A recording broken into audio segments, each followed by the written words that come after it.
program baru nih teman-teman. Ini adalah hobi nongkrong, dimana kita bicarain banyak hal sederhana yang simpel-simpel aja berdasarkan pertanyaan teman-teman nih di IG-nya kita @halohobi. Nah teman-teman udah bisa mulai follow gitu ya. Kalau teman-teman pengen nanya-nanya, teman-teman bisa komen, kemudian juga bisa japri. Nanti kita bahas di sini. Benar ya Mas ya? Ya, betul sekali. Nah, tapi sebelum mulai kita mau kenalan dulu mungkin ya Mas, Betul. karena sebelumnya cuma suara kita doang mungkin yang kedengeran nih teman-teman. Ya, saya sebagai kameramen juga Ups. biasanya.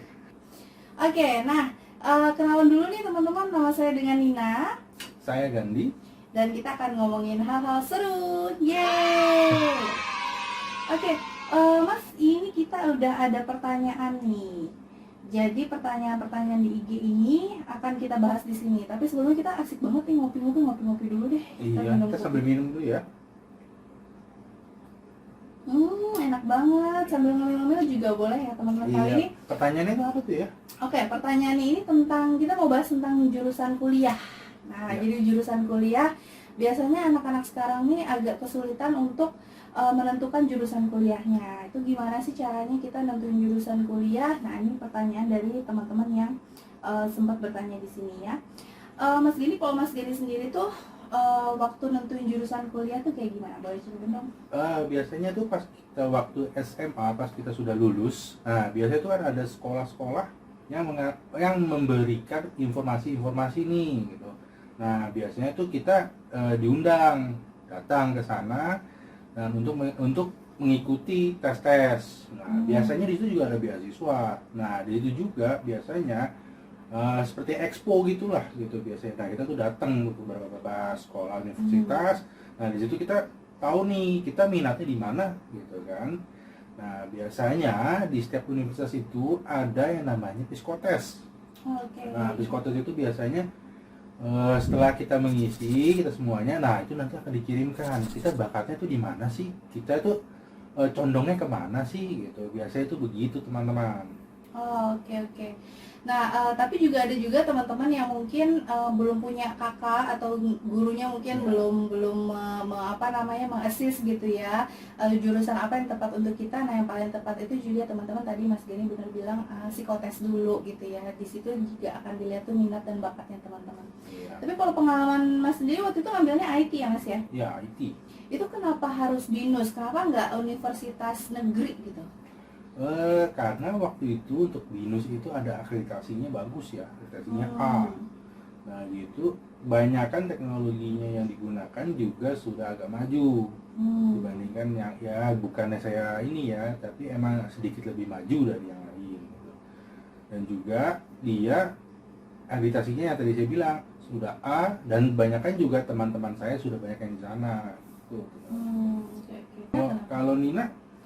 Oke, aku waktu itu awalnya dari PMDK sih. Jadi waktu itu ditawarin sama sekolahan untuk ngambil jurusan teknologi pendidikan. Kebetulan itu di Universitas Negeri Jakarta.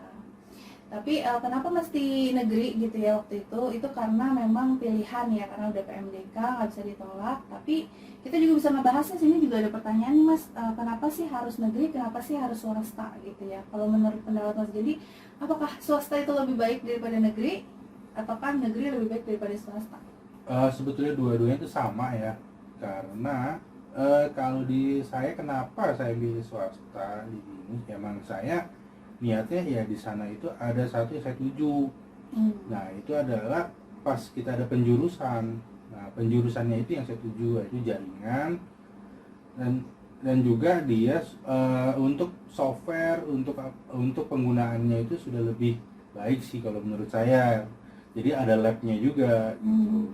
Itu sih menurut saya kenapa saya pilih ke swasta juga. Dan juga emang di sana saya emang pas banget kebetulan ya, lumayan lah dapat ya kayak hitungannya itu dapat pemotongan dari beasiswa gitu. Nah, gitu. Itu caranya gimana sih biar bisa dapat beasiswa? Pasti teman-teman banyak banget yang juga pengen tahu gitu ya, untuk dapat beasiswa itu gimana sih caranya? Nah beasiswa itu ya kayak tadi saya bilang. Jadi pas kita ke sekolah universitas itu, kita kan ada namanya undangan tuh teman-teman. Nah itu undangan itu untuk menentukan kita juga. Nah itu hasil psikotes yang saya bilang tadi. Nah di situ ada penilaiannya. Kita tuh dapat di grade apa. Nah kalau kita dapat grade B, C, A, yang terbaik itu adalah A gitu. biasanya yang A itu dapat pemotongan dari uang untuk pangkal ya, atau dibilangnya enggak. Nah, makanya saya lebih milih ke situ karena lebih ya hitungannya lebih sama lah dari yang lain gitu. Oke oke oke. Jadi ada plus minusnya ya. Jadi kalau misalnya memang swasta, mesti kuat keuangannya guys, cuan. Tapi kalau misalnya kalian mau lebih murah bisa ambil beasiswa juga Ya, gitu ya. betul. Nah kalau negeri itu udah pasti lebih murah ya dibandingkan dengan swasta. Bisa juga kalian ngambil beasiswa juga tuh kalau di negeri gitu. Nah sekarang masalah jurusannya nih, kenapa sih mesti IT, kenapa sih juga mungkin ada teman-teman yang ngambil ekonomi, kenapa sih mesti manajemen, psikologi gitu ya, ini juga ada pertanyaan kayak gitu. Gimana nih caranya gitu ya, mungkin di luar dari psikotes gitu untuk menentukan itu. Nah kalau aku punya tips sih Mas Gandhi, jadi boleh. tipsnya itu adalah teman-teman harus tahu dulu nanti mau kerja jadi apa gitu. Jadi kalau misalnya nanti udah harus punya visi ke depan gitu ya. Aku misalnya nanti mau kerja jadi HR gitu. Oke, kalian lihat tuh lowongan-lowongan kerja yang ada di HR, mereka tuh butuhnya tuh jurusan apa aja sih gitu kan. Kebanyakan anak psikologi, manajemen SDM gitu kan. Tapi juga ada teknik-teknik industri, bahkan juga pernah ada gitu. Nah, jadi kalian harus punya visinya dulu gitu. Kalian mau kerja di mana, kalian mau kerja jadi apa, baru kalian bisa nentuin tuh jurusan kalian mau kayak gimana. Ya, dan juga banyak sebetulnya dari SMA itu kita banyak ya tentang wawasan ya. Kita harus tahu juga nih kita menentukan kemana gitu. Seperti kita ya kan kalau zaman saya dulu tuh ada yang namanya tuh kayak kompas gitu. Tuh, ini zamannya zaman purba bukan? Karena Enggak ya? karena waktu itu masih lowongan kerja tuh masih menggunakan iklan di media tabloid itulah. Kayak gitu, koran, kayak gitu, kompas ya. gitu ya. Nah di situ tuh kan ketahuan ya itu kebanyakan orang nyari apa sih gitu.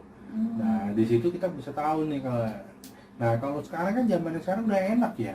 Udah Bisa- tinggal pakai media sosial ya, media sosial, online udah gitu ada job street, ada apa, udah ketahuan tuh berapa banyak sih orang yang nyari gitu kan. Udah gitu sekarang mah enak, sudah ada range gajinya. Kalau dulu kan nggak ada.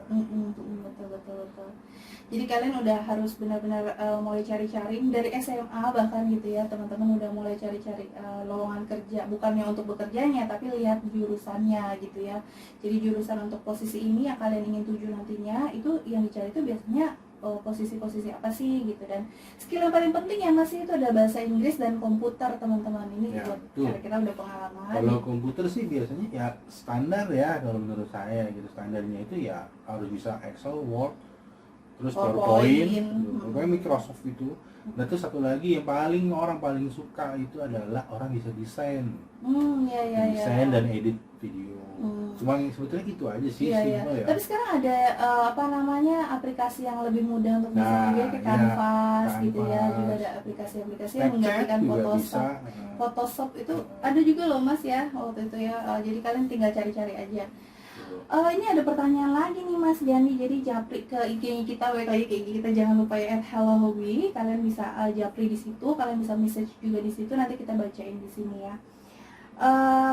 Jadi ada pertanyaannya, kalau misalnya kita mau sekolah itu lebih baik keluar kota atau dekat rumah aja sih gitu?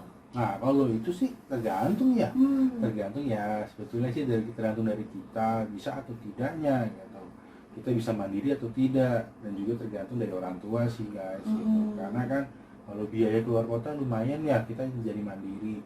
Pertama kita harus bayar uang kos, uang makan biasanya kita di rumah kita nggak bayar uang kos, dan mau nggak bayar makan, tinggal ke rumah aja sama ibu atau bapak, tinggal ongkos aja ya paling ongkos aja itu sih teman-teman. Tapi kalau ngekos kita mesti ada uang makan, uang pintar-pintar memanage keuangan. Itu Tuh. juga jadi pelajaran juga sih nanti pada saat teman-teman kerja. Tapi kita lapar nggak sih? Pengen makan ya. Jadi teman-teman, segmen 1 ini adalah untuk ngobrol-ngobrol ya, untuk ngebahas pertanyaannya teman-teman. Nah nanti kita akan masuk ke segmen 2. Kita sampai di segmen 2 nih. Iya nih. Nah kalau dari segmen 1 kita ngobrol-ngobrol sambil ngopi dan juga snack gitu ya. Nah sekarang kita mau mukbang. Jadi ini adalah makan siang kita, lunch. Sambil kita ngobrol-ngobrol teman-teman. Kita lagi makan apa nih Mas? Nasi goreng Ati dan ampla. ati ampla. Wah seru banget nih. Tuh lihat guys, enak banget kan. Kita makan dulu yuk. Wah, nasi Kita makan ya, goreng guys. juara banget nih kayaknya ya. Nasi goreng gimana sih? ada di salah satu tempat. Hmm.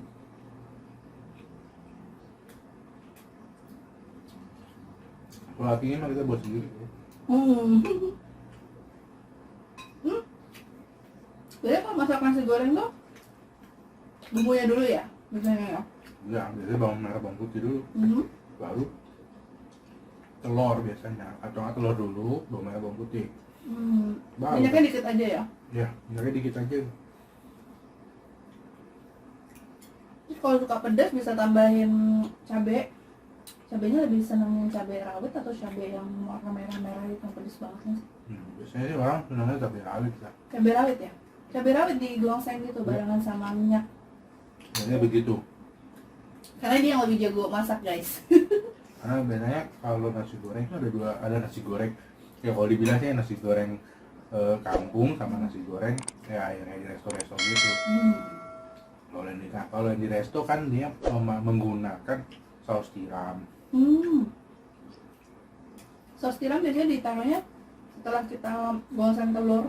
Nasi Oh nasi, jadi abis udah gongseng telur masukin nasi baru saus tiram. saus tiram. Tapi biasanya dikit banget. Biasanya begitu kalau nasi goreng. Kayak misalnya ya nasi goreng yang berlogo S itu, biasanya tuh begitu. Gitu ya, mungkinnya jadi ya, bukan yang kuat.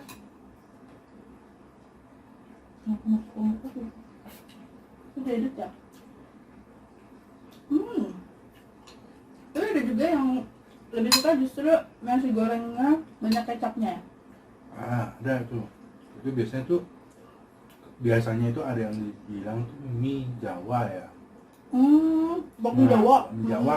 Nah, tuh. Nah, biasanya dia jual nasi gorengnya juga. Nah, nasi goreng biasanya tuh kecap. Oh gitu. Iya. Tapi kalau jalan keluar nih, favorit nasi goreng kita di restoran S guys. Jadi di restoran S gitu ya, belakangnya A. Itu nasi gorengnya favorit banget. Nasi goreng es itu. Iya. Tapi tergantung sih. Tergantung tempatnya. Karena kan beda koki. Beda kopi karena beda rasa ya. Ya, tuh. Tapi juga ada nasi goreng enak, nasi goreng kambing ya mas. Itu di daerah dekat XS1 itu apa daerahnya? Oh, itu nasi goreng Kebon Sirih. Belum ya. Enak banget. Ya sebetulnya tuh kayak nasi kebuli gitu guys, tapi dibikin nasi goreng. Dan dia kalau masak tuh apa namanya tempat masaknya Banyak. gede banget ya.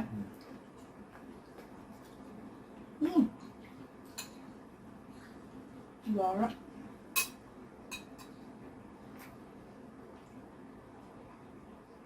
So, teman-teman, inilah keseruan kita ya. Jadi kita makan-makan bareng, quality time banget. Nanti kalau teman-teman mau bertanya lagi, saya nge-share lagi, silakan japri atau message di IG kita. Ya. Di sini ya. Di komen ya. @halohobi. Nantikan juga keseruan kita berikutnya di episode kedua ya teman-teman, dengan pertanyaan teman-teman juga di sana. Bye.